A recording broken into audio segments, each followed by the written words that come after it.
বিশ্বকাপ বাছাই পর্বের খেলায় ১ মাস ৫ সেপ্টেম্বর আগে ভেনেজুয়েলার সঙ্গে দেখা হয়েছিল বিশ্ব চ্যাম্পিয়ন আর্জেন্টিনার, যেখানে লিওনেল মেসির জোড়া গোলে আলবিলেস্তেরা ৩-০ ব্যবধানে জয় পায়।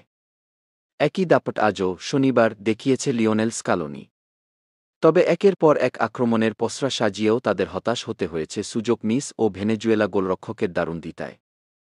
অবশ্য আর্জেন্টিনা জিতল ১-০ ব্যবধানে মায়ামির হার্ড রক স্টেডিয়ামে আজ ভোরে ফিফা প্রীতি ম্যাচে নামে দুই দল, যেখানে ভেনেজুয়েলার বিপক্ষে এক পেশে দাপটি ছিল আর্জেন্টিনার।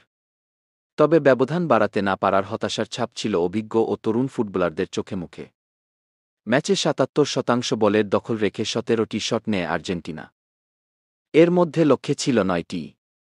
তাদের পক্ষে একমাত্র গোলটি করেন জিওভান্নি লো সেলসো। বিপরীতে ভেনেজুয়েলা ৫টি শট নিয়ে একটিও লক্ষ্যে রাখতে পারেনি। আর্জেন্টিনার স্কোয়াডে থাকলেও ম্যাচটিতে লিওনেল মেসিকে না খেলানোর ইঙ্গিত আগেই দিয়েছিলেন কোচ লিওনেল স্কালোনি। তারই বাস্তবায়ন দেখা গেল ভেনেজুয়েলা ম্যাচে।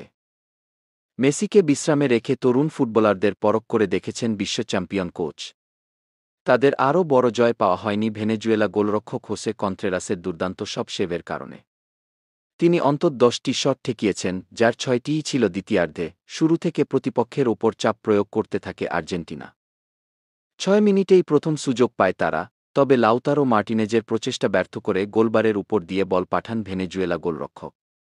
২৯ মিনিটে সুবর্ণ সুযোগ পায় ভেনেজুয়েলা।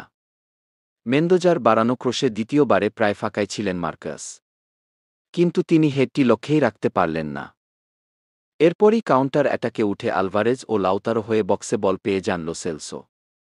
তরুণ এই মিডফিল্ডার বা পায়ের জোরালো নিচু শটে এবার ভেনেজুয়েলা গোলরক্ষককে পরাস্ত করেছেন।